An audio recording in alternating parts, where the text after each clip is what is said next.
Monsieur Coy, qui est président de l'Ordre régional des masseurs-kinésithérapeutes. Donc, Monsieur le Président, je vous présente Madame Danielle Morel, qui est vice-présidente nationale de la Fédération des mandataires à la protection des majeurs. Voilà. Bernard Delran, que vous connaissez, qui est président de la Maison des professions libérales. Je viens pour surveiller. Et comme partie prenante aussi en tant que gérant des lieux, puisque nous envahissons littéralement la Maison des professions libérales pour cet événement. Sophie Fage, qui est notre communicante, qui a déjà eu l'occasion d'organiser plusieurs événements dans cette maison, en matière d'art en particulier. Je crois que c'était notamment quand la Récup vaut de l'art, je ne sais pas si vous avez entendu parler de ces événements, mais c'était grandiose. L'art avait envahi toute la maison. Et c'était en plus en matière écologique, puisque c'était de l'art à partir de la récupération des déchets. Voilà, donc pour cette manifestation que nous espérons toujours tenir en présentiel le 27 novembre prochain. Donc nous avons beaucoup avancé déjà sur ce pré-programme. Alors je vais commencer d'abord, Président, par vous présenter toutes mes excuses. Vous m'avez envoyé un mail. Et je pensais vous avoir répondu, puisque c'était un projet de communication que vous aviez remis en forme, et je crois que je ne vous ai pas répondu. Ça va le devenir ce soir. Ça va le devenir ce soir. Donc, je vous avais répondu que votre projet était parfait. Donc j'aurais peut-être le titre, parce que je n'avais pas l'intitulé définitif de la formation. Je ne suis pas sûr d'avoir mis... ce titre-là, mais je mettrai celui-là si c'est pas le bon. Voilà, si vous voulez bien. Oui, c'est vrai que c'est important de respecter le titre pour la lisibilité de l'événement. Et donc, à partir de demain, vous avez la bonne version, la version 6. La dernière version que j'ai reçue. Voilà, la dernière version, pour l'identifier, c'est celle où vous avez les ateliers comme ça, c'est parfait. Elle va encore être modifiée, cette version, puisque le parti pris pour organiser cette manifestation de manière pluriprofessionnelle, et bien que ce soit toutes les professions qui la co-organisent, dont vous faites partie. Voilà. Ce soir devait nous rejoindre le président de l'ordre départemental des médecins, mais alors on ne le dit pas puisque c'est la vie privée qui est en jeu. Il est cas contact. Donc, il n'est pas là, il s'en excuse, mais il est disponible au téléphone si on veut échanger. Le président de l'ordre régional des médecins viendra à 19h. Le président de l'URPS kiné nous a fait... Infirmier, pardon, désolé. Nous a fait faux bond parce qu'il est coincé à Toulouse, décidément. Et le président de l'ordre régional des pharmaciens n'est pas disponible non plus, puisqu'il est bloqué en PO. Et peut-être que je l'appellerai tout à l'heure en cours de réunion, parce que l'idée c'est de travailler aujourd'hui deux choses. Un, l'articulation des tables rondes. Donc ça c'est le côté brainstorming. Et deux, le côté logistique. Voilà. Donc, si vous voulez, on va évacuer tout de suite le côté logistique. Puisque le côté logistique, c'est, je vous en avais parlé, Président, c'est pour assurer la représentation à peu près égalitaire de chacune des professions, on avait décidé de quotas. C'est-à-dire qu'on plafonne les inscriptions, 50 pour les avocats. Pour les kinés, nous avions dit 30. Ça serait bien. Ça serait très bien. Oui, vous pensez que c'est un objectif? J'ose espérer que c'est réaliste. D'accord. Ok, bah écoutez, on va partir là-dessus. L'évolution du titre accompagne les victimes de violences et de harcèlement. Il y avait les violences intrafamiliales qui apparaissaient plus la première fois qu'on en a parlé. Et je pense que ça parlait plus aux professionnels de santé. Mais c'est une... J'entends que les violences qu'on peut retrouver dans le monde de la santé sont de tous les ordres. La première fois qu'on l'a évoqué, je pense que c'est quelque chose qui ressortait nettement et qui me semble attractif. Mais je communiquerai, on pourra communiquer dans ce sens de toute façon, mais il n'y a pas de souci. Non, mais on va être simple, oui, j'ai compris. J'ai compris, on va être simple parce que si on a fait ce titre au plus court... moi je le comprends, ayant compris le sujet, j'entends tout. Mais peut-être qu'effectivement... Ça ne sort pas assez en fait, c'est ça. Par rapport à la population d'équilibre que vous connaissez. La première idée, la première fois que Mme Gaboriau en a parlé, tout de suite j'ai pensé violence faite aux femmes. Puis j'ai ouvert sur violence intrafamiliale, parce qu'il y a aussi des hommes qui souffrent de violence dans le cadre familial, intrafamilial. Là, et ensuite j'avais compris le harcèlement au travail, etc. Là on ouvre encore plus, et ma vision c'est que j'ai peur que cette ouverture gomme un peu l'attractivité première qu'avait... Voilà. Maintenant l'actualité, par exemple dans les EHPAD de l'Aveyron, me fait penser que la violence, les victimes de violence, ça existe. Je comprends ce que vous dites, mais j'adhère pas forcément, parce que si on traite le sujet dans sa globalité, ça peut intéresser une autre population. Et du coup, je pense de mettre trop l'accent sur les violences conjugales féminines, ça risque de trop sectoriser le sujet et d'intéresser que certaines personnes. Alors, moi je vais faire la voix du milieu, parce que c'est super intéressant de débattre sur le titre, parce que ça dit tout. Il faut quand même rappeler que cette journée, on la monte aussi à l'occasion de la journée internationale de lutte contre les violences faites aux femmes, qui a lieu le 25 novembre. Donc c'est aussi une façon de contribuer à la commémoration de la cause. Et que les violences faites aux femmes atteignent tous les milieux. Que effectivement, comme on ne veut pas aborder le sujet sous l'angle féminin pur, parce que dans nos pratiques professionnelles, eh bien, nous sommes confrontés aux deux aspects, hommes et femmes, et même pour des violences conjugales, les hommes ont encore plus de difficultés que les femmes quand ils en sont victimes. Tout à fait d'accord. Intrafamilial, si on ajoute le vocable intrafamilial, il faudra à ce moment-là préciser harcèlement au sein de l'entreprise. Et donc, on va avoir droit à un titre à rallonge. Après, dans les sous-titres, voilà. Notamment, on retrouve l'élément. Exactement. Au sein de la famille, les violences conjugales et parentales, c'est clair, c'est marqué. Il ne serait pas possible de mettre ici un petit caractère à l'occasion de l'anniversaire de... Comment ça s'appelle? La journée mondiale. La journée mondiale. Oui. La journée mondiale. En fait, madame, pour répondre complètement, en fait, la problématique qui se pose dans les cabinets, c'est aujourd'hui un professionnel découvre une patiente ou un patient qui potentiellement est victime de... Comment doit-il s'organiser? La déontologie n'est pas très claire pour nous. Et c'est un des éléments qui m'a tout de suite fait répondre favorablement à Mme Gaboriau, parce qu'en fait, si ça permet d'éclaircir pour les professionnels la conduite à tenir, alors une conduite pluridisciplinaire, c'est encore mieux, mais comment s'adresser à la personne, comment arriver à lui faire entendre qu'il faut aller porter plainte ou... Voilà, c'est la difficulté à laquelle les professionnels sont confrontés dans le cabinet. Voilà, exactement.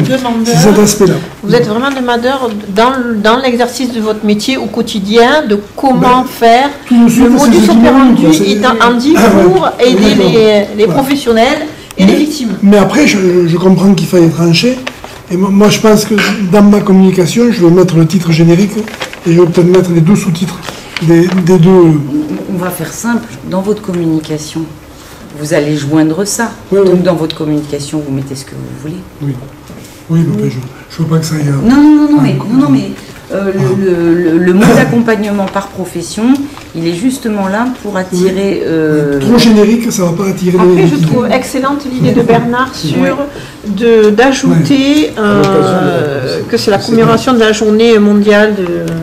Voilà, violence faite aux femmes. Ça, c'est très bien de le rappeler, je pense. On peut le mettre en bandeau ici et en italique. De lutte contre les violences faites aux femmes. Oui, c'est très bien. Et c'est très bien d'ailleurs de choisir le parti pris pour le coup d'un titre asexué. Parce que ça montre qu'à l'occasion de cette dénonciation des violences faites aux femmes, eh bien, on pense aussi aux hommes qui en sont victimes. On est tous d'accord là-dessus. Donc on mettra ça en bandeau, et puis pour votre communication, vous avez carte blanche, mais alors surtout le texte, vous le mettez en justifié. C'est une privée joke. Private joke. Ok. À part le titre. Non. C'est parce que tout de suite, quand j'ai relu le... C'est la première chose qui m'a... Il était journaliste dans une autre vie. On sait que chez les journalistes, il n'y a que le titre qui compte, ce qui est après. Et la justification. Bon, on est d'accord là-dessus. Sur le concept, quand vous allez lancer votre communication, vous aurez d'ailleurs le secours du... Non, je ne me trompe pas. Vivien Osberg. Oui. Il est kiné, oui. Oui, il est président de l'URPS kiné. Tout à fait. Donc, pour votre communication, il m'a assuré que lui, qui maîtrise très bien les réseaux sociaux, etc. Il m'a dit, Caroline, envoie-moi le... Dès demain, ça sera sur le réseau social. Exactement. Donc, vous avez compris que vous avez un code barre. Un QR code. Et un QR code. Et qu'on peut s'inscrire en ligne. D'accord. D'accord. Et même on doit s'inscrire en ligne. Et tous les kinés, parce que j'imagine que quand vous allez lancer ça, la CNA, ils ne connaissent pas. Ils vont essayer d'aller s'inscrire à la CNA. Mais surtout, ils vont passer par votre secrétariat. Dans le mail, on va leur repréciser. Voilà. Après, c'est vous qui voyez, mais s'il y a... C'est plus simple d'aller directement, parce que s'il y en a qui s'inscrivent directement, mais ensuite, il y en a qui passent par le secrétaire, et s'ils sont nombreux, voilà. Tout à fait. Déjà, j'ai déjà au moins 4 ou 5 personnes qui, déjà dans le bureau, rien qu'en leur en parlant, je veux assister. Donc, bon, très bien. J'espère que ça ira plus. Je peux me permettre. Vous avez un média en ligne ou en papier qui est absolument lu par tous les kinés ou pas? Parce que les médecins, il y a le quotidien du médecin, le quotidien du pharmacien, etc. Alors, chez les kinés, non. D'accord. On fonctionne beaucoup avec Facebook. C'est Facebook, ok. Twitter. Ouais. Et le site du conseil. Ok, d'accord. Et vous pourriez le diffuser, le programme, sur le site internet? Il va y aller aussi? Il va y aller. C'est ce qu'il a dit, hein. Il est fatigué, mais enfin il l'a dit. Moi j'ai compris que ça partait par mail. Non, mais j'envoie un mail à tous les kinés de la région. D'accord, et après vous Et en plus, on le met, voilà. Okay. Parce que après, tous les kinés de la région ne lisent pas leurs mails régulièrement. Par contre, Twitter et Facebook, ça fonctionne. Il y en a 15 000, 16 000? On est 12 000. 12 000. D'accord. Et vous le faites diffuser aussi sur le site national? Je peux faire une communication à l'encontre du CNO. Oui. Pourquoi pas? Ça peut être bien, je vous dis ça, c'est parce que, alors, en ce qui concerne les avocats, l'événement est complètement national, puisque dans les inscriptions qu'on a, il y a pas mal de Parisiens. Parisiens, Sud, Lyon. Chez les médecins, j'étais surprise, ça a commencé rien que par le bouche à oreille. On a 2 Parisiens, 2 Lyonnais. Donc, super. C'est pas les meilleurs, d'ailleurs. Je déconne. Les Parisiens qui viennent, si, parce qu'on les connaît. Et donc, voilà, il y a la double dimension régionale et nationale. Donc, n'hésitez pas non plus à attirer l'attention du président de l'ordre national. Voilà. Là, la présidente. Alors, eh bien, vous abordez le point suivant. Je vais avoir besoin de vous. On m'a fait remarquer, donc moi je suis sur le programme, en toute transparence, parce que, bon, moi je l'avais vu, mais ça ne m'avait pas choqué plus que ça. Dans notre table ronde, nous avons des présidents et nous avons une femme, Danielle Morel. Donc on m'a dit, mais tout de même, quand même, pour parler des violences faites aux femmes, ne trouves-tu pas que ça donne une image un petit peu comment déséquilibré, oui, c'est un joli terme, déséquilibré de la façon dont ça se passe dans les professions libérales. Alors, donc j'ai commencé à sonder, certains présidents m'ont dit, oui, mais enfin Carline, tu comprends, les femmes ont 4 vies, nous n'avons pas cette capacité, c'est pour ça que nous sommes des présidents. Et moi, ça ne me pose pas de problème, puisque je trouve qu'au contraire, il est original, et il est temps que ça se produise, que ce soit les hommes qui parlent du sujet. Il n'en demeure pas moins que, quand même, il faudrait introduire une petite part féminine, si ce n'est dans la table ronde. Donc je lance un appel à vous, comme je lance un appel aussi aux infirmiers, et ce que je vais faire tout à l'heure aux médecins. Est-ce qu'il ne serait pas bien qu'on ait, allez, une kiné, si elle a quelque chose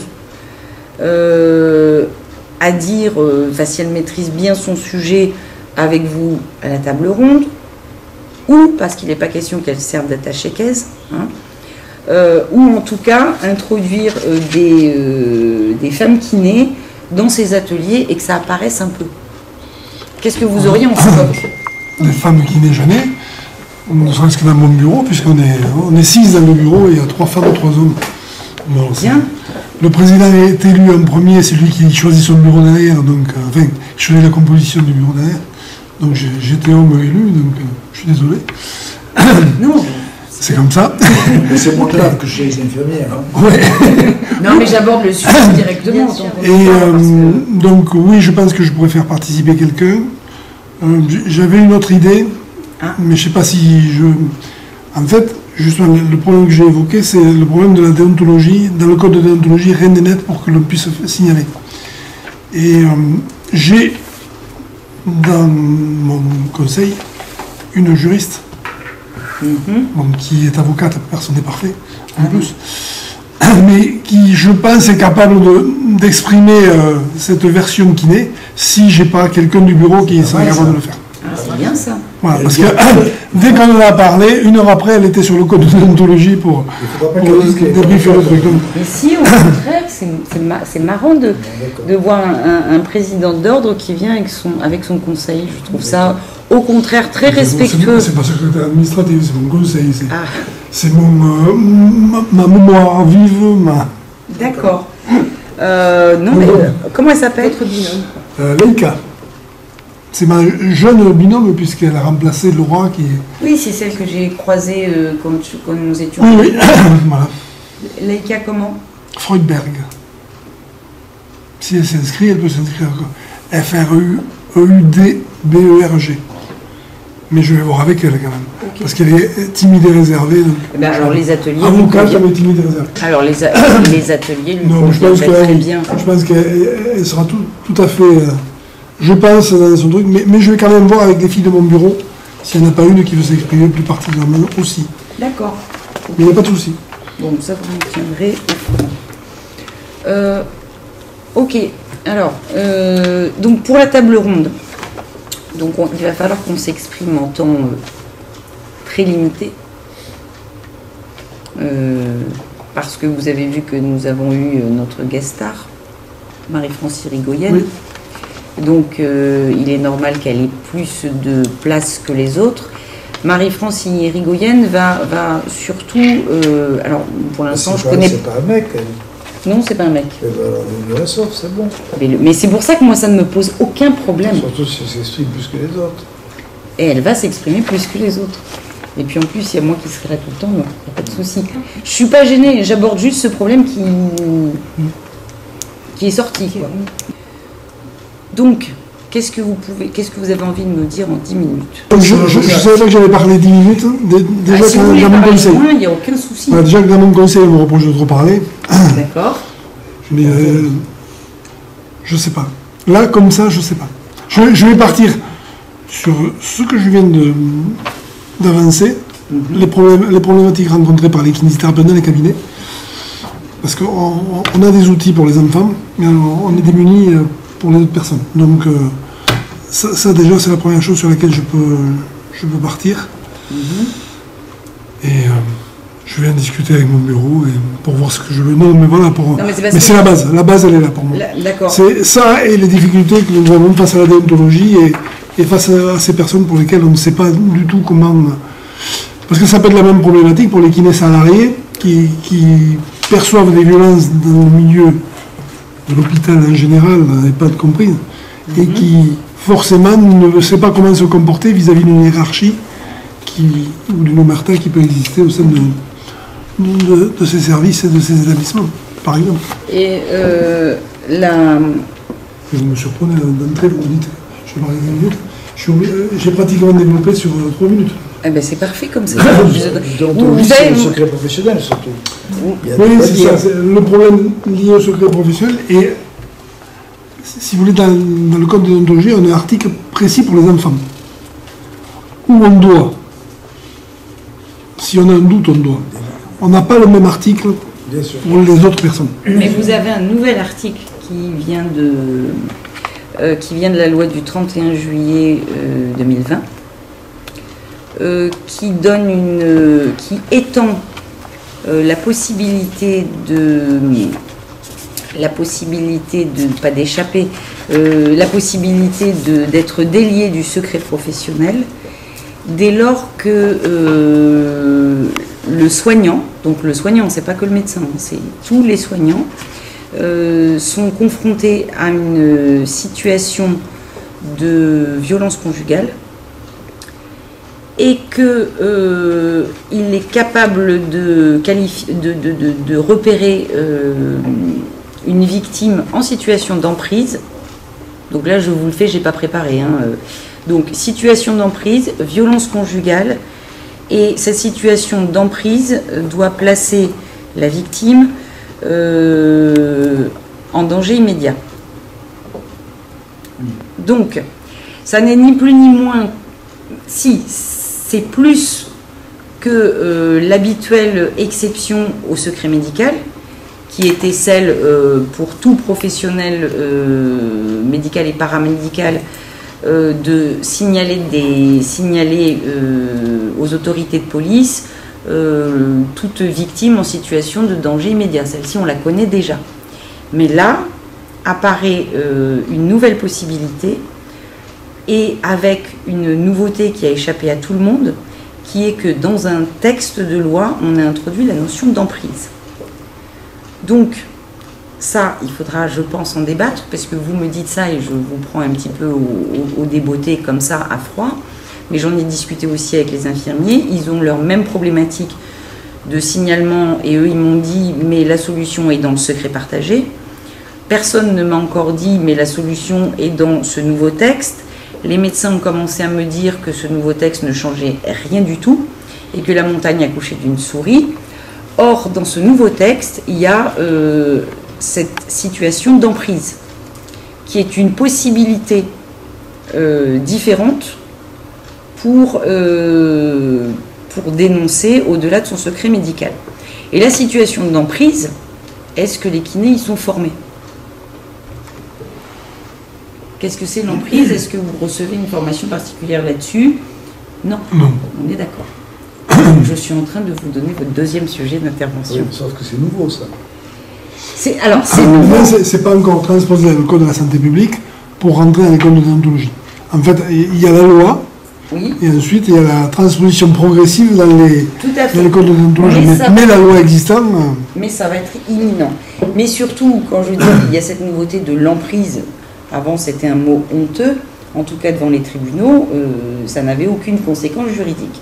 Maintenant, ça commence à avoir des conséquences juridiques. Excuse-moi, mais si l'ordre des médecins commence à te dire que ça ne change rien, tu as fort à parier que les ordres des paramédicaux vont suivre.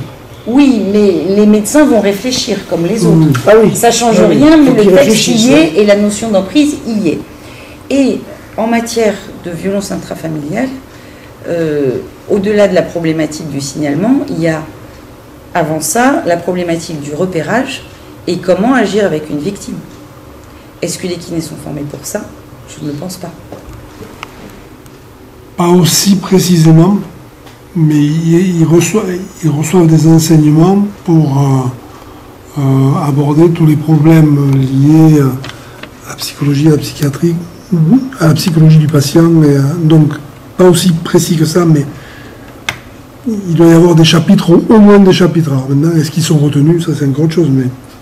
Oui, mais concrètement, un kiné qui reçoit dans son cabinet une femme qui vient pour la 4e fois se faire remettre un os qui a été déboîté et qui a des traces d'échymose, et qui sait pertinemment que la chute n'a pas été 3 fois de suite dans le même escalier, comment est-ce qu'il réagit? Ça, à mon sens, il peut y avoir un besoin de formation spécifique. Oui, bien sûr, là, oui. Maintenant j'allais vous répondre, c'est l'être humain qui doit parler. Là, c'est le problème de santé, là, oui, mais... C'est un devoir de citoyen aussi. Oui, c'est ça. C'est un devoir de citoyen qui prend le relais du professionnel. Mais justement, est-ce qu'il n'y a pas un paradoxe entre les deux? Une incompatibilité, on va dire. Au niveau éthique, de faire un signalement en tant que citoyen alors qu'on est professionnel de santé, qu'on est tenu à une certaine éthique. Oui, mais alors ça, c'est la deuxième problématique. Mais avant ça, il n'y aurait pas besoin de ce signalement si on arrivait à amener doucement la victime à aller déposer plainte. Et on serait fidèle à son serment et à son code de déontologie et on serait utile. Très souvent, c'est l'impuissance qui ressort, mais même pour les avocats aussi. Quand une femme victime vient vous voir dans son cabinet, elle vient vous parler de divorce, elle ne veut pas déposer plainte, et elle ne veut pas être hébergée en urgence parce qu'elle y retourne pour les enfants, pour des problèmes économiques et parce qu'elle l'aime encore, l'avocat est totalement impuissant. Et ce n'est pas sa formation de juriste qui va venir à son secours. C'est peut-être une formation particulière et un travail en réseau avec des professionnels de santé, des psychologues, des associations, et cette façon d'aborder les choses pour mettre la femme victime en confiance. Donc on aborde le deuxième aspect qui suit cette journée, ce qu'on avait évoqué l'autre jour aussi, c'est la nécessité d'organiser une formation en complément à cette journée qui peut initier les choses, et derrière, et donc la faire valider pour ceux qui sont des professionnels de santé par l'organisme. Ça passe quand même d'abord par la notion de secret médical partagé. Oui, mais il y a les deux. Et sur ce sujet, Boisgelin, qui est passionné de ça, va en parler. Oui. Donc tout va être un petit peu...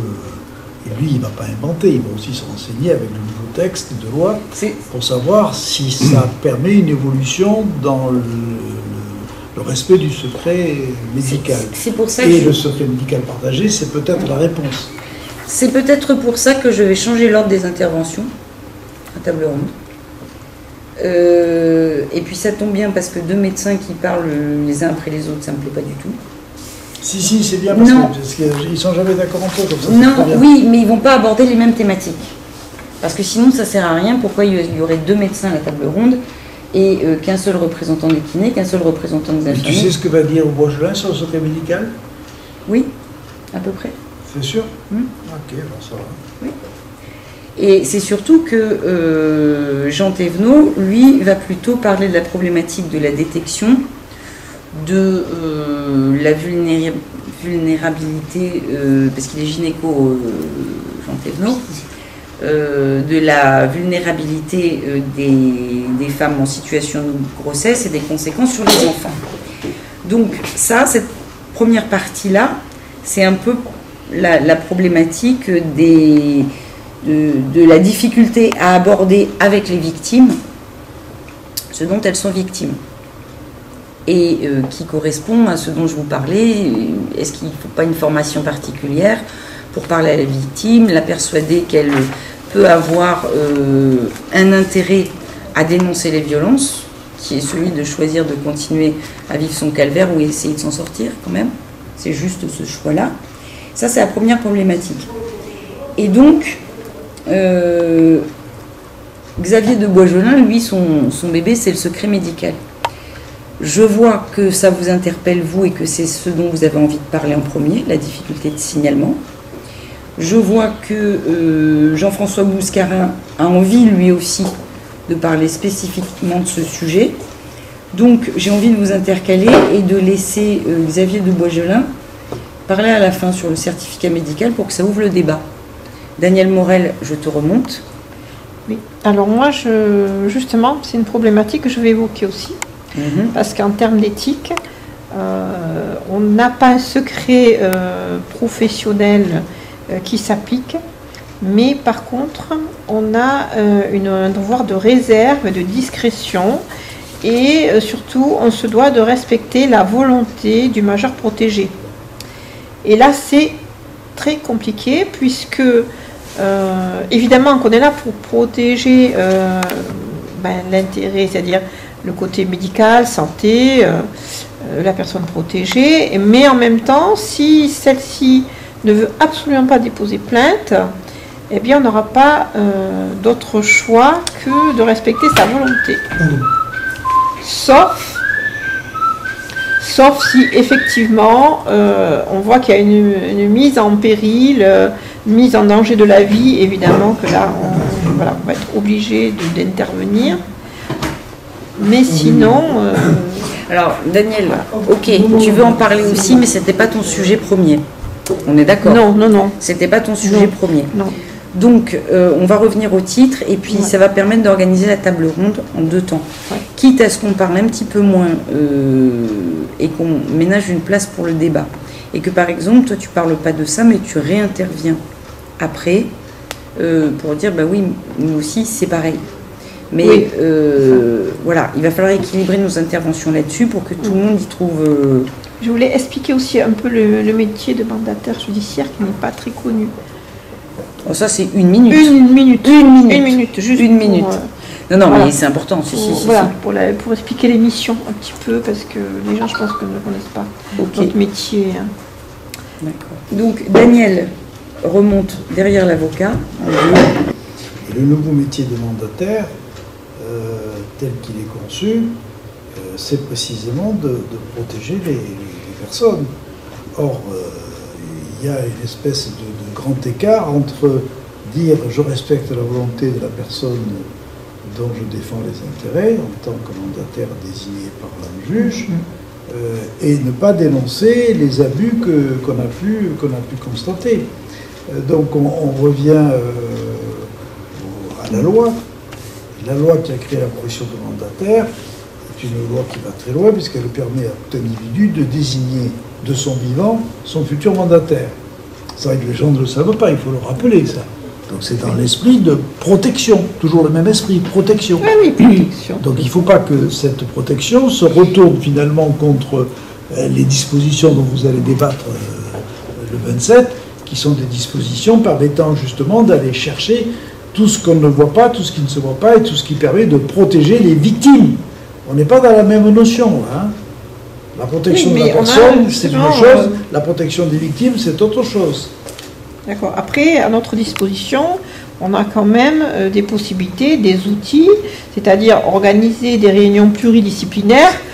C'est le débat, le partage du secret professionnel, c'est exactement le débat. Où il y aura un signalement, une alerte d'effectuer. Tout à fait. Voilà, c'est ça. Ok. Moi, je parlerai pas plus d'une demi-heure actuellement. Tu pourras nous partager la clôture avec Michel Tisser. Je partagerai du tout, je n'interviens pas, moi je regarde. Je vérifie que vous ne faites pas de dégradation. Ok, non mais c'est... Personne ne pique le César. Non, mais c'est parfait. Si votre truc, c'est essentiellement le signalement, pas de souci. Hein. Moi, je vous oblige à rien du tout. Non, mais c'est la première chose qui me vient, je n'ai pas. Ok. Comme je n'ai pas la maîtrise de tout, je vais aussi en parler avec mes confrères du bureau. D'accord. Parce que mes consoeurs viennent peut-être d'une idée aussi. Comment ça s'appelle déjà quand on désigne son mandataire de son vivant? Quand on désigne son mandataire par testament, on dit que si jamais je suis en incapacité de gérer mes affaires. C'est le mandat de protection future. Mandat de protection future, voilà. Voilà. Le mandat de protection future. Personne ne sait que ça existe. Et cette loi On existe prévoit depuis un moment où on 6 sera ans, plus- 7 ans, 8 ans. Oui, c'est ça. Mais on prévoit, à un moment donné de sa vie, où on ne sera plus en capacité de gérer ses affaires. On choisit une personne qui va Voilà. gérer ses intérêts Voilà. patrimoniaux, etc., personnels. Alors que jusqu'à Voilà. maintenant, Ça, on faisait ça n'importe comment, c'est la famille qui se battait, et c'était un juge qui interpellait, qui n'avait rien à foutre d'ailleurs, ça. et qui désignait un tuteur. Ça s'appelait la tutelle. Maintenant, ça s'appelle le mandat de protection. Alors oui, il y a plusieurs choses. Hein. Il y a la tutelle, tutelle, sauvegarde, Ah non, mais et il y a je sais bien. en supplément le mandat de protection Mais je sais future bien, mais c'est ça qui pour prévoir pour plus tard. Voilà. Voilà, on choisit à l'avance, non pas voilà, d'être au dernier moment, on C'est ça. impose une personne. Là, on est maintenant, la loi permet de choisir une tierce personne pour s'occuper de ses affaires au cas où on ne serait plus en capacité de le faire dans 10 ans ou 20 ans. Voilà. Mais ça concerne toute personne, pas Toute forcément personne. des victimes ou quoi que ce soit. Non, ça concerne toute émotionnel, personne. tout le monde. Toute Oui, personne. d'accord. Oui, ça m'ennuie quand même de trop focaliser sur le signalement. Vraiment, parce que le thème, c'est comment accompagner efficacement les victimes. Mais ça commence par là. Ça finit par là. Ah, ça finit par là. À mon sens, le signalement et donc Oui. la rupture du secret médical, c'est l'arme ultime quand on est face à une victime qui ne veut pas ou ne peut pas dénoncer. D'accord. Et donc c'est à la fin que ça arrive. Ça, quand on est professionnel, le premier réflexe c'est pas de dire je vais signaler. Le premier réflexe c'est de dire Madame, il faut absolument que vous dénonciez ce que vous vivez, qui est une infraction. Vous avez besoin de vous faire aider. Il y a tout un dispositif juridique à votre disposition. Ça, c'est pas mon métier. Par contre, moi, je peux être là pour vous pour telle et telle chose. Et je peux vous donner tel et tel contact. Vrai ou pas vrai? Quand on remet une épaule, le premier réflexe, c'est ça. Ouais. Ou pas. Oui, oui. Donc, j'entends ce que vous me dites. Donc si on focalise sur le signalement, qui est c'est vrai que c'est la grosse problématique professionnelle parce qu'on a nos codes de déontologie, je l'entends, mais c'est un échec parce qu'on passe vraiment à côté des autres solutions. C'est l'arme ultime, le signalement. La violation du secret professionnel, c'est une arme ultime qui doit rester exceptionnelle.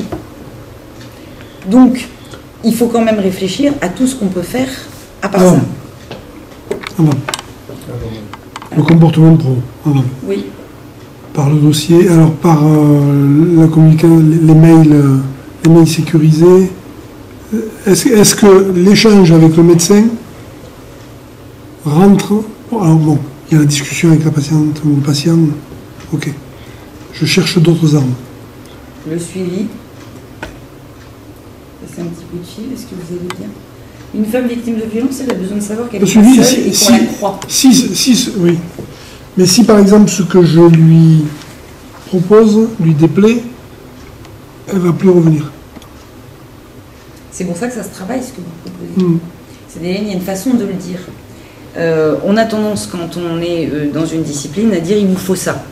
C'est pas normal ce que vous vivez. Regardez, ça va encore être pire après. Et ça va être notre réflexe. En réalité, une victime, c'est pas comme ça qu'il faut lui parler. Il faut passer un peu plus de temps avec elle. Donc déjà, il faut l'accepter en tant qu'engagement quand on est professionnel. On l'accepte ou on l'accepte pas. Mais lui laisser le temps de se confier. Et une fois qu'elle s'est confiée, dire je comprends pourquoi vous avez peut-être du mal à en partir, je comprends que ce que vous me décrivez là, madame, ça m'a l'air d'être une situation d'emprise et moi je ne vous juge pas si jamais vous n'allez pas déposer plainte, je ne suis pas à votre place. Déjà, dire ces 4-5 phrases là, la victime, elle ne se sent pas jugée, elle a été entendue et elle est peut-être presque comprise. Et donc quand on aura dit ces 4-5 phrases là, qui sont hyper importantes, après, madame, si jamais vous vous décidez moi j'ai tel numéro à votre disposition, je sais qu'il y a cette association, je sais qu'il y a le commissariat, et moi j'ai votre dossier médical. C'est-à-dire que vous êtes venu aujourd'hui me voir avec un hématome, ça fait 4-5 fois que je le constate, je vous fais une attestation quand vous voulez, à votre demande. Je suis coincée par mon secret professionnel et je suis tellement scandalisée par ce qui vous arrive. Si je n'avais pas mon secret professionnel, j'appellerais les flics tout de suite. Non, mais c'est une façon de, après avoir dit tout ça, mais je ne le ferai jamais parce que je vous respecte. Il n'y a pas une première démarche à faire quand on a le dossier, alors moi je vais peut-être dire des bêtises, le dossier médical partagé, vous y avez accès, kiné? Oui. Bien. Un dossier médical partagé qui fonctionne maintenant, enfin, vous avez la liste de tous les professions ceux qui interviennent autour du patient. Non, mais c'est pour ça que je parlais de Medimay. C'est pour ça que je parlais de Medimay. Si tu partages le secret professionnel, ça ne t'empêche pas de téléphoner à l'infirmier ou au médecin pour savoir s'il a eu les mêmes... C'est déjà ça.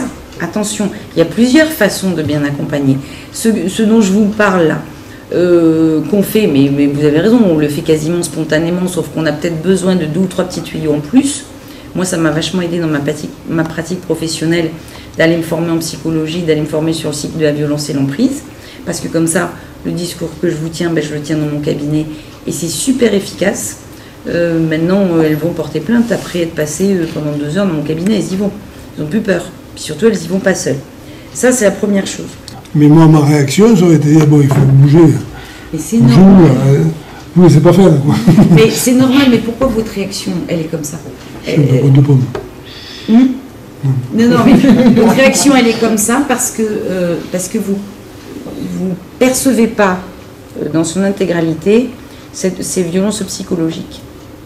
Et donc, du coup, vous êtes révolté parce que c'est pas normal ce qu'elle vit. Donc, vous avez même envie d'aller voir le mec et de hop, bon, vous ne le ferez pas. Mais si vous comprenez tout ce parcours et tout ce qui se passe dans la tête de la victime, même en matière de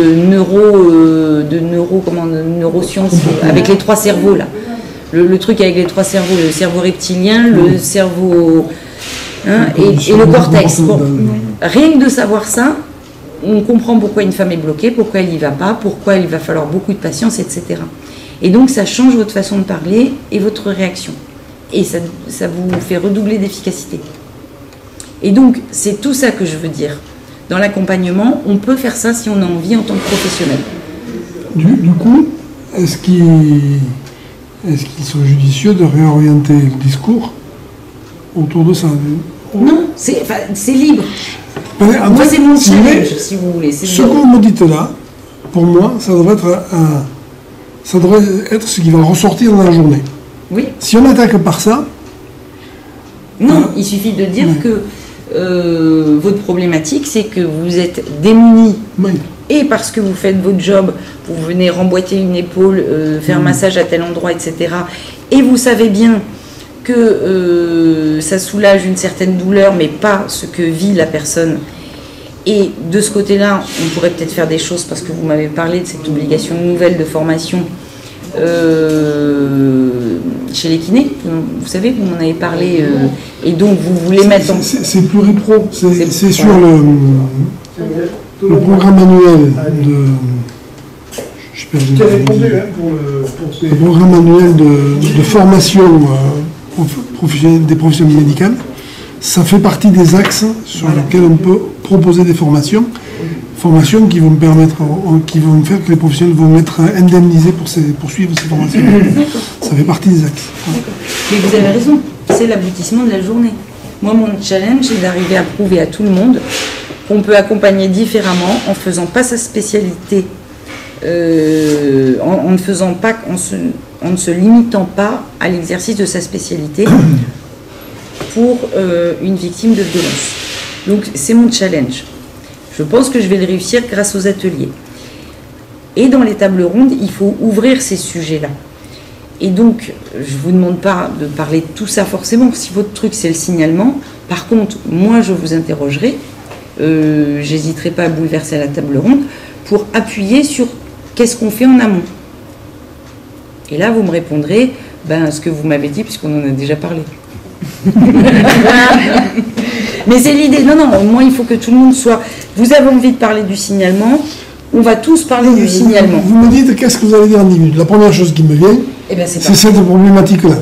C'est comment je fais moi dans mon cabinet quand je suis confronté. Donc je me heurte à un certain nombre de choses, l'imitation de mon code de déontologie. Vous me dites qu'il y a une loi, je vais aller regarder cette loi. Si vous voulez, cette loi n'est pas encore transposée dans nos codes de déontologie, mais bon, est-ce que c'est suffisant? Est-ce que, voilà, sûrement qu'avant on été évoqué les problèmes de secret professionnel, du secret médical partagé par monsieur, j'écorche toujours son nom, Boisgelin. Xavier de Boisgelin. Alors, le secret médical partagé, je ne sais pas s'il a l'intention d'en parler, c'est surtout Jean-François Bouscarin qui m'en a parlé tout de suite. Il en a parlé lui aussi, Boisgelin, quand on arrive. Oui, c'est vrai. Maintenant, c'est-à-dire qu'avec la nouvelle loi, il faut attendre un peu de voir quelles vont être les instructions, les réactions des ordres nationaux. De toute façon, ce ne sont pas les ordres qui vont changer les codes de déontologie. Tiens, feuilletez ça. Non, mais ils peuvent. Un article qui est paru sur le secret médical, justement avec la réforme. C'était pour une psychologue, je crois. C'est pas eux qui vont changer, mais quand il y a une faute déontologique, vous êtes poursuivi devant le conseil de discipline, c'est le conseil de l'ordre. Oui. Donc c'est quand même eux qui vont bâtir la jurisprudence, on va dire, en fonction de cette nouvelle loi. Encore que je ne vois pas quelle sanction qui pourrait être infligée à un médecin ou à un professionnel de santé qui n'aurait pas respecté le devoir de dénonciation. C'est ça, hein, au motif qu'il n'aurait pas vu l'emprise. Ah mais si, c'est très... Non, mais attends. C'est très simple, la sanction, elle ne peut venir que de la femme elle-même si elle se ravise pour atteinte à sa vie privée. Si, au contraire, ce signalement était justifié, personne ne poursuivra le professionnel de santé parce que la victime, au contraire, lui dira merci. Le seul risque qu'il y a dans ce signalement nouveau, c'est que la victime, et malheureusement ça arrive, se retourne contre le professionnel de santé qui a fait ce signalement. Oui, on pourrait aller plus loin, moi je suis un peu tordu. La victime qui va ensuite poursuivre son médecin ou son professionnel de santé parce qu'il n'a pas vu l'emprise et qu'il ne l'a pas signalé. Aussi. Non, parce que c'est une possibilité. Le texte dit bien que c'est une possibilité. Ok. J'ai rien dit. C'est une incitation et un de vous. Ouais, Alors nous, on a encore une autre particularité dans notre métier, c'est qu'on a affaire à une personne qui est atteinte d'une altération psychique. Donc, d'où la difficulté encore plus grande de la convaincre à aller voir une association ou à déposer plainte parce qu'elle n'a absolument pas conscience, de cette violence qu'elle subit et de cette capacité à réagir, et à les contacter. Donc là, le professionnel, il est encore plus mis en cause et en question, et on peut s'interroger sur l'attitude qu'on doit adopter, sachant que les textes nous disent bien alors si la personne n'a pas conscience complètement, elle n'a pas la cohérence, elle n'a pas le discernement suffisant pour aller d'elle-même, même s'apercevoir elle-même de la violence dont elle subit, et encore plus de se rendre compte qu'elle souffre, et d'aller voir quelqu'un pour l'aider. Ça va être encore une autre difficulté pour nous. Mais le devoir, c'est pas de signaler, vous, justement, dans ce cas-là? Dans ce cas-là, oui, je pense que là, c'est... Oui, tout à fait. Quelqu'un qui est dérangé, même si c'est faiblement, on s'en rend compte, et aucun psychiatre n'ira dire le contraire. Faut pas rêver non plus. En général, on ne se trompe pas. Sur le fait que quelqu'un n'est pas dans un état normal, qu'il a des problèmes psychologiques et psychiatriques. Donc à partir du moment où tu le dénonces, même s'il se présente devant un médecin expert dans des bonnes conditions, ça ne trompera pas un véritable psychiatre ou expert qui verra bien que le bonhomme il était dérangé, ou qu'il est dérangé, même si ce n'est pas tout le temps. Oui. On rentre dans des... Par contre, on se trouve confronté à ce problème-là. Des gens qui s'y opposent carrément à qu'on signale ou qu'on alerte, qu'on fasse quoi que ce soit. Et ils sont même vindicatifs à notre égard quand on leur propose. Mais c'est normal, c'est obligé. Mais enfin, vous, c'est un principe de précaution. Vous vous rendez compte qu'ils commencent un peu à perdre la tête, c'est ça la formule. Mais par précaution, vous le dénoncez, mais vous n'allez pas dire qu'il est fou, vous allez dire qu'il commence à avoir des problèmes. Mais votre fonction, c'est de protéger le majeur aussi contre lui-même. Oui. Bien sûr, aussi. Et donc, il ne devrait pas y avoir de difficultés si vous signalez des violences dont il fait l'objet contre sa volonté. Oui, non, mais de toute façon, quand c'est comme ça, on a d'autres outils, on peut mettre d'autres choses en place. C'est vrai que c'est quelque chose qu'on rencontre.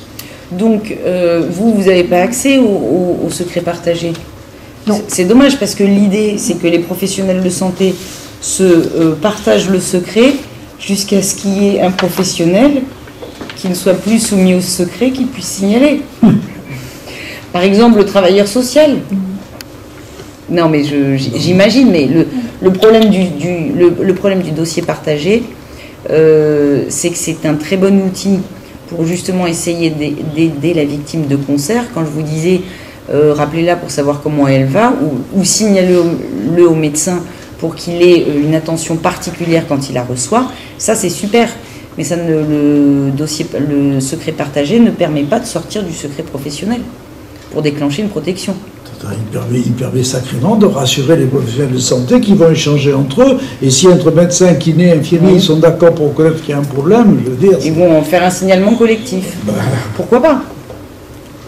En tout cas, ça doit rassurer. Hein. Oui. Ok, mais je crois que cette table ronde, elle va être animée. Ça va être passionnant, surtout. Oui, et que je pense qu'on va encore raccourcir les interventions pour laisser le temps aux échanges. Je te rappelle que ta phrase essentielle, c'était de dire pluriprofessionnalité. Le secret partagé, c'est par définition de la pluri... Mais complètement. Voilà. Le travail en réseau c'est nouveau, professionnel... ça c'est nouveau. Alors, ça existe depuis longtemps dans les textes, le secret partagé. Mais le réflexe professionnel, lui, est nouveau. D'échanger autour d'un patient avec toutes les spécialités. Ils le font depuis très longtemps à l'hôpital. Avant, il y avait... Mais dans le secteur privé, ça n'est pas développé. Et je vais d'ailleurs peut-être faire une exception, même si on est entre professionnels libéraux, j'ai envie de faire intervenir, comme ça c'est une femme, ça va nous résoudre le problème, une chef de service du CHU de Nîmes qui reçoit des femmes victimes de violences longueur de temps aux urgences et qui a mis en place un protocole particulier. Et donc ça peut être aussi un regard intéressant. Je ne sais pas, qu'est-ce que vous en pensez? On ne dit pas le CHU de Montpellier. C'est super intéressant. C'est pas ça, c'est pas le CHU de Montpellier. L'annexe du CHU de Montpellier, à Nîmes. Le CHU Montpellier Nîmes. Périphérique de Nîmes. La périphérique. Alors, l'idée peut-être, on va la creuser, c'est de dire, voilà, on fait un tour de table où chacun présente sa façon d'accompagner ces victimes-là et sa problématique. Comme ça, tout le monde va parler du secret médical, etc. Ça peut se faire en 5 minutes. Et comme ça, ça laisse place après au débat. Et là, on reprend la parole un peu dans le désordre. Qu'est-ce que vous en pensez? 5 minutes, c'est bien parce que ça évite que les gens ne diluent leur discours. Tout à fait. Et ça permet d'entendre le ou les deux éléments qui, pour chaque profession, vont être... Exactement. Et donc, après vos présentations, ça sera moi ou quelqu'un d'autre, mais enfin c'est censé être moi, je vous poserai des questions. Et comme ça, vous échangerez. C'est une autre situation aussi. Quand on parle de violence intrafamiliale, il y a parfois des violences exercées par les enfants envers les parents. Je rencontre dans l'exercice de mon métier. Il ne faut pas parler de tout, mais évidemment. On ne peut pas parler de tout. On ne peut pas parler de tout. Dans les ateliers, ça, on l'écarte, ça. Mais on va l'écarter. D'accord, ok. Je viens d'y penser. On va l'écarter, et puis après tout, on est là sur les victimes de violences intrafamiliales. Donc on peut très bien être une victime de violence intrafamiliale de la part de ses enfants. C'est ça. Et d'ailleurs, très souvent, les enfants qui tapent leur mère ou leur père, c'est qu'ils sont eux-mêmes témoins Alors, Tiens, tuyau. Mon petit-fils a tapé sa mère hier. Il est allé au coin, je crois pas qu'il était... Il a 16 mois, il a tenté. L'intérêt de la formation pluriprofessionnelle, j'y Oui. pense aussi. Moi, j'ai découvert il n'y a pas très longtemps, donc j'ai honte, mais quand on ne peut pas signaler parce que c'est une victime majeure, il y a un texte dans le code pénal qui dit que si les violences ont été commises sur un parent en présence d'un enfant mineur, alors à ce moment-là, on peut faire entendre l'enfant mineur. Donc c'est à utiliser avec beaucoup de précaution parce que ça pourrait être une instrumentalisation, mais très souvent, les seuls témoins, ce sont les enfants. Et si les enfants signalent à un professionnel de santé, alors à mon sens, il n'y a plus aucune difficulté du côté du secret professionnel. Je ne sais pas, à vous de me répondre. Ça m'a l'air un peu... C'est un peu trop pointu pour que je me réponde. C'est super pointu, non mais c'est à réfléchir vraiment. C'est limité. Moi maintenant je l'utilise dans mes dossiers, c'est-à-dire que, et j'ai plus peur, hein, j'ai plus peur de rien en la matière. Quand il faut y aller, il faut y aller. Une femme qui va déposer plainte, qui se fait jeter 3 fois du commissariat, et ça s'est toujours passé dans l'enceinte du domicile conjugal, donc pas de témoin, sauf l'enfant. L'enfant qui a 16 ans, hein, donc c'est presque un majeur, qui a 16 ans, qui a séparé à plusieurs reprises le père de la mère et qui a protégé sa mère. Il me l'a raconté et il a essayé de le raconter aux policiers. Bien, donc les policiers ont une mauvaise attitude, mais ça va changer à mon avis, ils vont avoir chaud.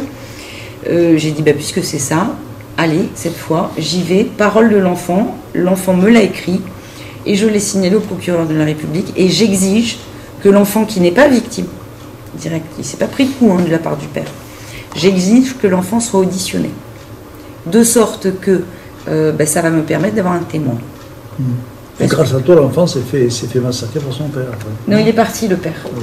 Il est parti, mais il menace de revenir. Voilà, il y a peut-être plein de petits Dangereux, tuyaux comme comme ça.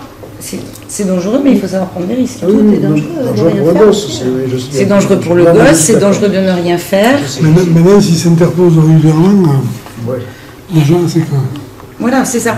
Mais peut-être aussi que, voilà, savoir accompagner une victime, c'est savoir lui poser des questions pour l'aider à trouver des témoins. Vous n'avez pas de témoin, vous êtes sûr que votre voisin il n'a rien entendu, vous êtes sûr que vous ne pouvez pas le contacter, vous êtes sûr que vous n'avez pas encore un membre de votre famille, vous êtes sûr que vos enfants ne sont pas en souffrance eux aussi et vous savez ce qu'on dit, etc. etc. C'est ça aussi bien accompagné. C'est vrai. Si je peux me permettre, je trouve que c'est une très bonne idée ce que tu as reformulé. C'est-à-dire qu'en fait, chacun présente sa manière d'accompagner la problématique la plus importante. Et ensuite, c'est les échanges et les débats. Parce que donc, du coup, vous allez avoir des problématiques similaires ou pas. Et vous allez pouvoir parler de cette histoire de secret partagé, de toutes ces choses-là. Surtout s'il y a un aiguillon pour relancer sans arrêt. Et Oui, c'est oui. ça. Donc, moi, je vais C'est connaître. C'est pour ça que je ça. vous interroge aussi un petit peu dans le sens de ce que vous avez envie de dire. Parce qu'il faut que chacun se fasse plaisir. Et si moi je le sais, si j'ai à peu près votre présentation un petit peu à l'avance, je peux orienter vos questions. Et puis relancer les débats. Tu connais les positions du président de l'ordre régional. Le président de l'ordre régional, surtout, lui, il a envie de nous parler de sa problématique, de la vulnérabilité spécifique des femmes enceintes. D'accord. Donc c'est bien, c'est un autre éclairage. Et puis la détection. La logistique, bon, c'était la communication qu'il faut que vous lanciez dès demain, on en a parlé. Votre salle, on avait dit qu'elle faisait 20 personnes. Ça dépend de la distanciation nécessaire. 20 c'est un peu serré. 20, c'est en situation normale, 20, c'est parfait. C'est 20 avec les masques et 15 même pas sans les masques. D'accord. Et fenêtre ouverte. Les fenêtres ouvertes en plein mois de novembre. Oui. C'est bon. Bon, je mets 15. Oui, 15, ça me paraît plus... Ouais. Ok. Bon, on va se débrouiller avec ça. De toute façon, on n'a pas le choix. De toute façon, il vous faut combien de salles 1, 2, 3, 4, 5. 5 salles. 5 et 5 salles, il y en a et déjà 2 eu. petites salles pour les ateliers permanents. Les ateliers permanents d'art-thérapie. Mais les petites salles, c'est pas un souci. 5 salles, ça donne que la grande salle, On n'y touche pas. on n'y touche pas. Donc, on compte 180 personnes. Donc, ça fait 2 en bas. Et puis, j'ai les 2 grandes salles des ordres départementaux et, oui, qui font 40 personnes. Donc, c'est bien, ça fait 40-40. Ici, ça fait... C'est une vingtaine. Oui. Ouais. Tiens, Non, on va être juste. ça. On va être très très juste. On va être juste parce que si on a 180 personnes, bon, on va avoir des fuites, ça c'est évident sur les ateliers, mais 180 divisé par 5, ça fait... Combien 180 divisé par 5? 35. Ouais, je dirais 35, 36. 36. Ouais. 35. Oui. 35. 25. Ça fait 35, ok. Donc si on met 70 dans la grande salle, ça fait un autre atelier à 40. Ben voilà. Donc votre salle de 20, de 15, elle servira ici pour un atelier d'art-thérapie. D'accord. À côté, en plus, vous êtes au premier. Oui. Eh bien super, les ateliers art-thérapie, on pourra les mettre tous les 2 au premier, puisque j'ai l'URPS qui me prête aussi sa salle, qui fait 10 personnes. Il faut demander à Caroline. Là où il y avait Onco LR. Ah. Je ne sais pas comment elle fait, mais dans Elle la va très grande. elle n'est pas très grande, peut-être. À la limite, il vaut mieux l'ouvrir et permettre de faire des stands ou l'atelier de peintre. Pourquoi pas, tu verras bien. On verra ça, on verra. Donc sinon, pour la logistique, après vous, de toute façon, tous vos professionnels, ils ont une attestation URSSAF. C'est obligatoire. Attestation URSSAF, selon laquelle ils cotisent au FIFPL. Et après, nous, on se débrouille du reste. Voilà. Je ne vous demande même pas de participer au café croissant, rien du tout. Non, je ne vous demande rien. Sauf si vous me le proposez. Je suis obligée de faire comme ça parce que des fois, j'ai des demandes spontanées, donc je ne demande plus rien, en fait. En fait, je vais être très honnête avec vous. Je peux pas. Comme ça, je peux pas. Alors, je peux, si je peux arriver à trouver 100 balles ou tout comme ça, mais 500 balles 500. Parce que l'argent, on l'a, mais on est extrêmement fliqué. Fléché, Fliqué. Ouais, la Cour des comptes, c'est les flics maintenant. Et puis notre Conseil national, ils ont tellement peur de la Cour des comptes que on a des relances sans arrêt. On achète une cartouche d'encre, on a oublié d'envoyer le truc. Donc les professionnels qui arrivent avec une attestation URSSAF, c'est tout ce qu'il me faut pour pouvoir avoir du financement. En fait, je vais faire débloquer un financement pour spécial. l'organisation de la journée. Exactement. Et comme c'est l'aspect pluriprofessionnel, c'est pas, ça ne dépend pas des fonds affectés aux kinés, aux avocats, etc. C'est un fonds collectif. D'accord. Donc ça, j'y travaille. C'est pour ça que je demande autant de précision sur les quotas, sur tout ça. Et toute personne qui m'amènera son attestation URSSAF en cours de validité, et ça y est dans le formulaire d'inscription, sinon on ne les inscrit pas, vu qu'on va limiter en nombre, ça va faire partie des critères de sélection. Pas d'attestation URSSAF à jour, pas de financement. Et pour les salariés? Ah, bonne question. Oui, non, mais vous avez raison, c'est un problème. Qui coche salarié et pas. Ah, mais puis de toute façon, c'est traçable, hein, puisque Oui. les attestations URSSAF, ils n'en ont pas. S'ils sont salariés, Il n'y en a pas beaucoup. Non. Non, mais c'est peut-être eux qui sont plus aptes à rentrer dans ce et genre oui, de projet. non, mais en fait. c'est important. Mauvaise question. Non, au contraire, il faut l'envisager. Il faut l'envisager. Si j'ai 5 salariés inscrits, eh ben, on mutualise les fonds des autres, clairement. Hein, comme on fait un peu pour les médecins et les médecins, je leur demande des contreparties. Ma secrétaire générale qui est retraitée salariée, qui veut participer à la journée. Je ne peux pas lui dire il faut qu'elle paye. Il y en a qui m'ont demandé combien ils devaient payer pour s'inscrire à la journée. Et moi, ça me semble être un non-sens d'annoncer quelque chose de gratuit, en tout cas de prise en charge par les fonds de formation, et de le faire payer à d'autres. Il faut trouver une stratégie. Mais... Eh bien, 100 €. Je voulais que je vous dise. Non, mais voilà, pour que ça soit juste. Si c'est une salariée de l'ordre, alors déjà, on peut avoir. Non, pas ça, je ne parle pas de salarié de l'ordre. Je parle d'une kiné salariée. Moi, je suis kinésithérapeute salarié. Oui. D'accord. Je n'ai pas de numéro de ça. Ah oui, vous êtes salarié? Oui, enfin, je suis retraité. Je suis pluriel, mais. Ok. Je suis salarié à la base. Ok. Donc, le compte individuel de formation, ça peut pas marcher, ça? Non. Et non, il faut qu'il monte un dossier. Alors vous, c'est pas grave parce que vous êtes invité et en plus vous mettez à disposition votre salle, etc. Vous ne faites pas partie des participants, vous êtes invité. Non, mais ça je comprends. Mais pour les kinés salariés, c'est un vrai problème. Ouais. Mais la personne dont il parle, comme lui il n'est pas payé, ben, au lieu de on pensera, même tu inviteras son kiné salarié. C'est une femme, c'est ça qui est. J'ai pas entendu le début. Qui c'est qui peut assister votre... Non, mais ma secrétaire générale. Ben voilà. Et ben la secrétaire générale, elle est invitée gratuitement parce que son.